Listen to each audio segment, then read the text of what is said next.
There is a line in the park today, and it is enormous. And at the front of it is a sign that says free worm. And roughly 400 pigeons deep in the middle of it, vibrating with patience, is Pete. The worm is free. Pete wants you to know that. He will tell anyone who will listen. 0 crumbs. Not a single crumb. Totally, gloriously free. Pete has been in this line for 4 hours. And Pete is convinced, proud even, that he is paying nothing at all for that worm. Pete is paying more for that worm than any bird in the park. He just can't see the price, because the price isn't written on a tag. The price is every single thing Pete could have done with 4 hours and didn't. And once you learn to see that invisible price tag hanging off of every choice you have ever made, you cannot stop seeing it, and it will quietly reorganize your entire life. Economists call it opportunity cost, and it is the most useful idea on this channel that almost nobody actually uses. So let's catch you up, because the park keeps a running tab. Pigeons have started a world war over a French fry, nuked an economy with a loaf of bread, destroyed a bird bath out of politeness, ruined a love life with a worm shortage, surrendered the whole park to one bird, guarded a worthless rock for 4 hours, and watched a reckless lunatic set his own nest on fire and get richer. 7 episodes, 7 disasters. And our scrawny hero Pete has been ruined by every one of them, which makes it deeply on brand that today he is, once again, in a line. Here's the clean idea. The real cost of anything is not what you pay for it. The real cost is the best thing you gave up to get it. The road you didn't take, the next best worm. That's it.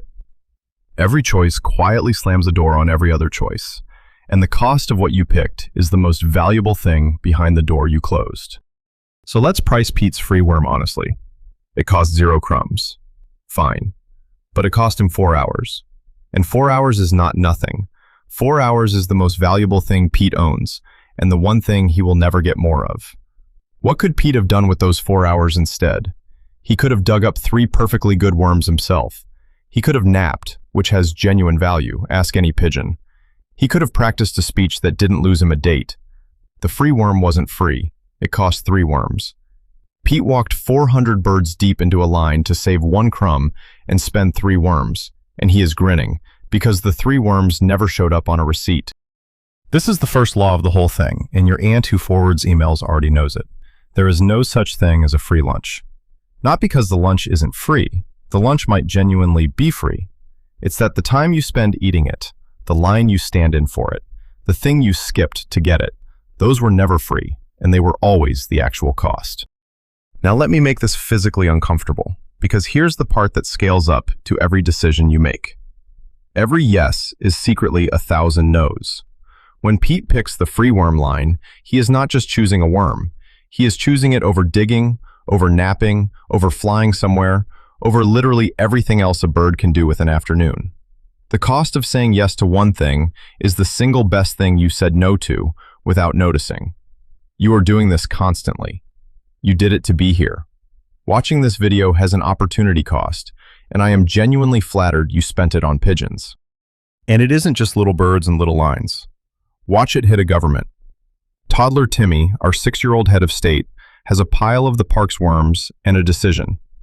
He can build a giant statue of himself, or he can build a worm clinic. He cannot build both. So what does that statue actually cost? Not the worms it's made of. It costs the clinic. Every choice a government makes is guns or butter, a statue or a clinic, this or that. And the true price of the shiny thing they picked is always the useful thing they didn't.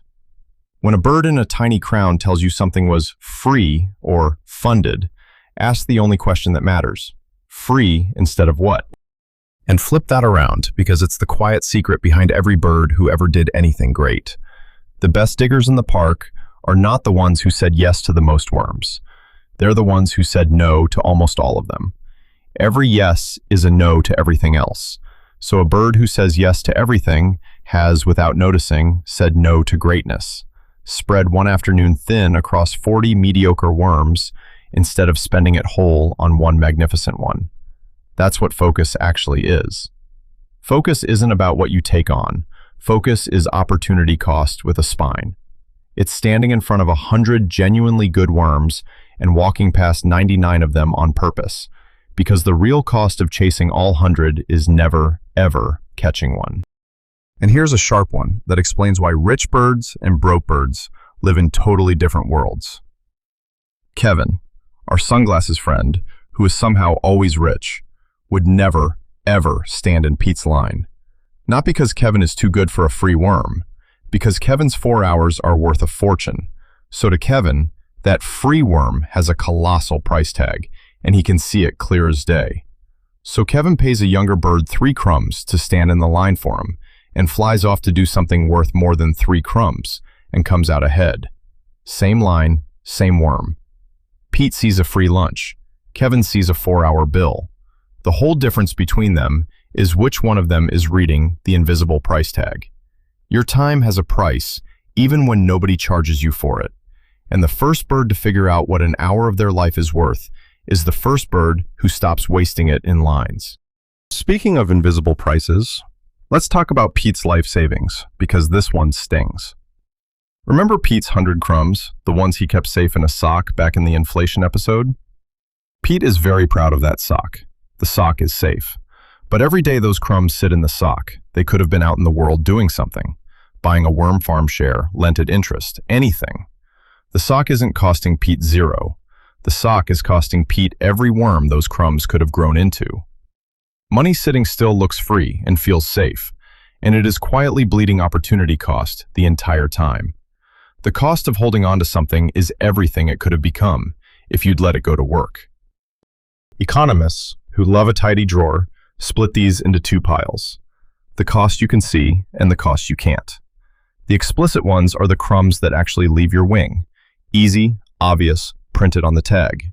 The implicit ones are the worms you silently gave up.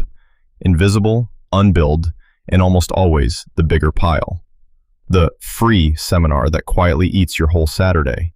The unpaid internship, which is not remotely free to the bird doing it. It costs every crumb that bird would have earned digging instead. The 4 years a young pigeon spends earning a very fancy diploma, whose true price was never the tuition. It was 4 years of worms not dug, a life not lived in parallel.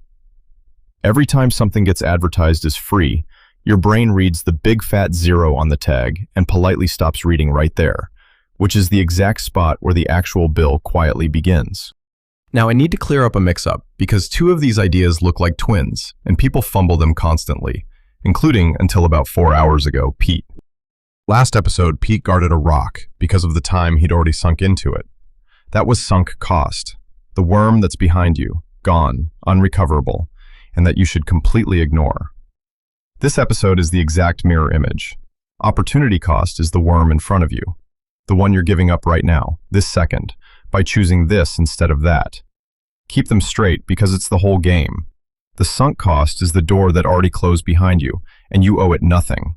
The opportunity cost is the door you are choosing to close right now, and it is the only one that should get a vote. Pigeons obsess over the worm they already lost, and barely glance at the worm they're about to give up. Flip that. Forget what's behind you. Price what's in front of you. And the tool for pricing what's in front of you has a name too: thinking on the margin. The question is never, is this worm good? The worm is great. Worms are always great. The question is this worm better than the next best thing I could do with the same time and crumbs? Good is not the bar. Better than the alternative is the bar. A wonderful worm that costs you an even more wonderful afternoon is a bad deal. And a mediocre worm you can grab in 10 seconds while doing something else is a fantastic one. You don't compare a choice to nothing. You compare it to the best thing you'd do instead. Now the honest catch, because you can hear the dread creeping in. Doesn't this mean every choice is haunted? That picking anything means mourning everything you didn't pick? Yes, welcome.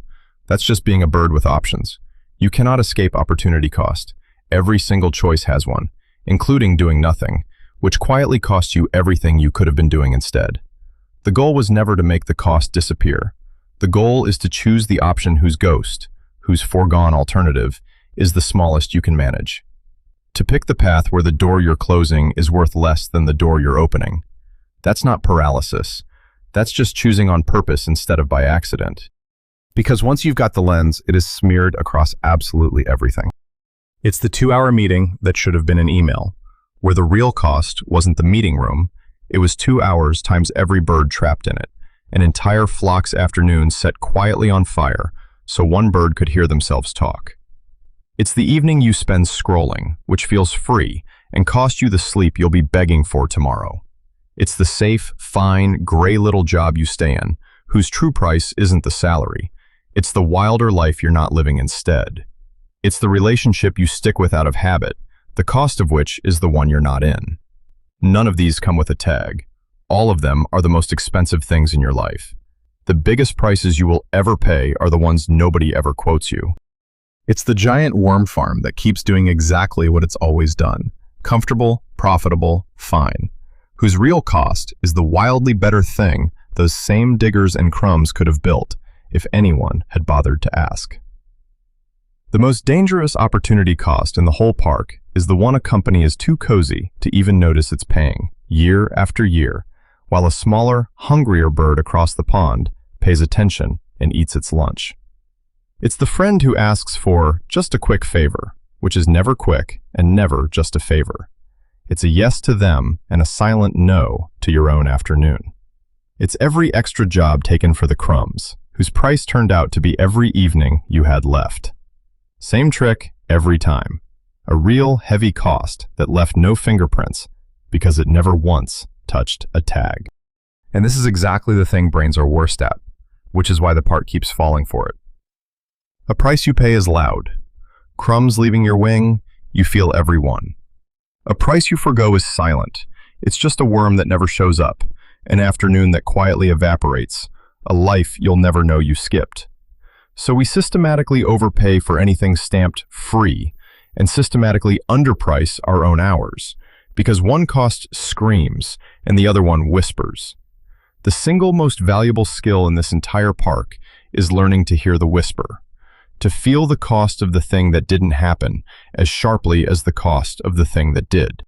So let's go check on Pete 4 hours deep, because there's hope for him yet. This is the bird who finally learned to walk off a rock. Pete is near the front now. He can see the free worm sign. And for the first time in 8 episodes, a small, unfamiliar gear turns in Pete's head, and he asks himself the question, not, is this worm free, the new one? Is this worm worth more than what I'm giving up to get it? And Pete looks down at the 4 hours behind him and the bird-shaped hole they left in his day, and he does something genuinely heroic. He steps out of the line. He flies off, digs 2 of his own worms in 20 unbothered minutes, eats one, saves one, and naps in the sun like a creature who has finally understood that his own afternoon belongs to him. Pete didn't get the free worm. Pete got his life back, which was the more valuable worm the entire time. It's a small win, but Pete is collecting small wins now, and we are so proud.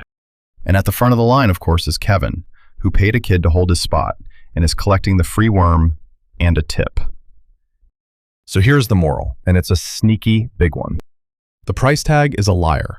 It only ever shows you the crumbs. It never shows you the thing that choice actually costs.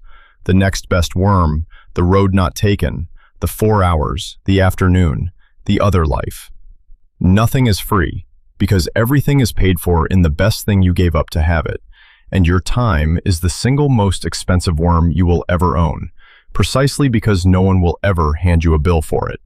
So before you say yes to anything, the line, the meeting, the safe little job, the worm with no price, ask the one question that quietly runs the world.